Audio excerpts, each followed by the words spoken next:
and then, they would almost get away with erasing the history, except that Julian Assange, who gave up his freedom to bring us the war crimes of the empire, so to speak, brought to light the Victoria Nuland and what happened in Maidan in 2014. And so when people say this military conflict started in February 24th, I see a lot of Russian people, rightly so, counter it saying, oh no, this started in 2014 during a Western-backed coup in Maidan, because all they're asking for is a neutral Ukraine. I've read over and over again what some of the transcripts of what Russia wanted, right? And it's not unreasonable. So what is your thought about why the US can't go down this diplomatic inroad? I think I know the answer, but I want to hear it from you. Yeah, well, first of all, I agree with you. I mean, in fact, some people are couching what has happened in Ukraine as a reverse Cuban Missile Crisis, right? When the Soviet Union tried to put missiles in Cuba 90 miles off the coast of Florida, John F. Kennedy said, that we would go to war over this, that was unacceptable, right? Meanwhile, you have Ukraine on the border of Russia that has these neo-Nazis that are actively target Russian speakers in Ukraine. 14,000 people died in that war, right? You have missiles now pointed at Russia from places like Poland, right? Right. Before the special operations, Zelensky said he was considering getting nuclear weapons. So, and of course, don't forget Trump, who allegedly, they claimed was in the tank for Putin. He got rid of the intermediate nuclear missile treaty from 1987 that Reagan had negotiated. All these things, if the shoe were on the other foot, if Russians had troops and missiles in Mexico, and they were supporting anti-US forces in Mexico who were killing Americans, English-speaking Americans in Mexico, right?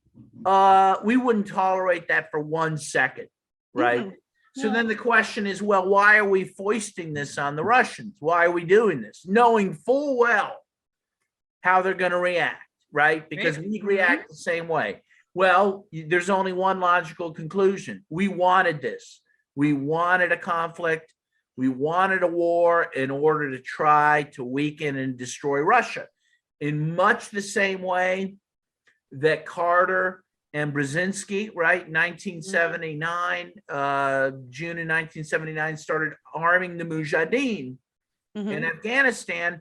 Zelensky would later say that they did it to draw the Soviets into Afghanistan so that the Soviets would have their Vietnam. That was Zelensky's words, and bleed them dry. Most Americans to this day think the US started supporting the Mujahideen in Afghanistan after the Soviets invaded to push back the Soviets. No, we did it before they invaded to draw them into Afghanistan. Right. And that's exactly what we've done with the Ukraine.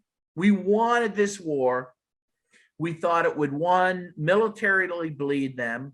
And then, of course, we had all these economic sanctions ready to go once they did it. We thought that would economically destroy them, which it hasn't.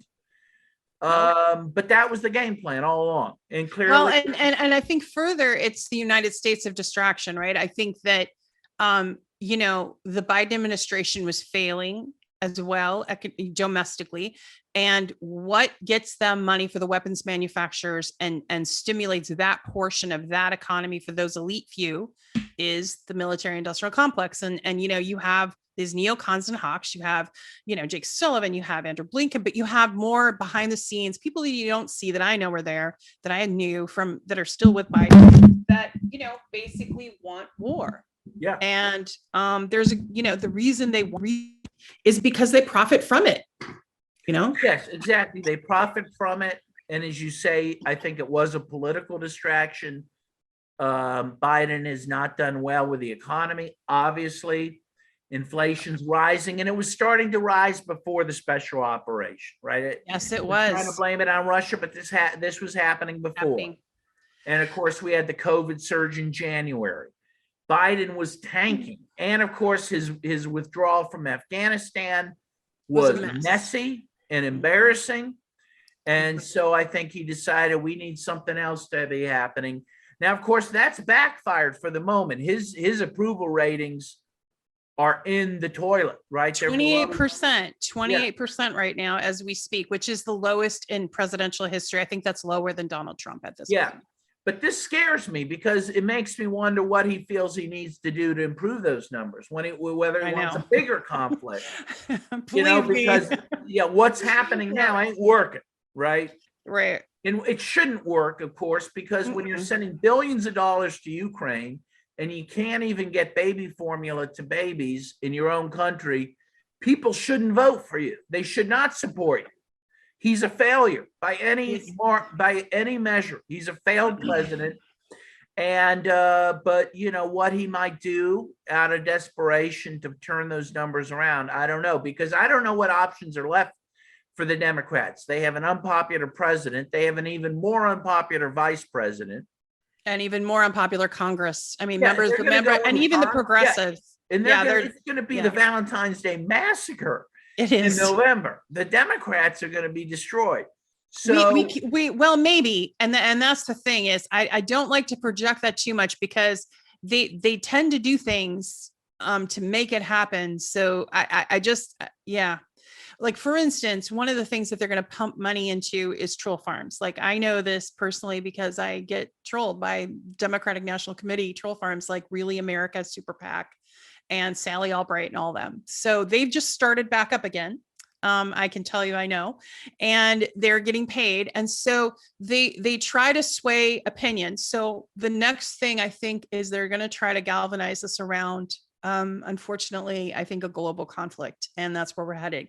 I mean, I see it coming, but no one's going to win, like, it will ruin generations. Yeah. So, the problem we have, though, is that we have a ruling class, and this is what I've been talking about for years. I mean, because one would have to scratch their head.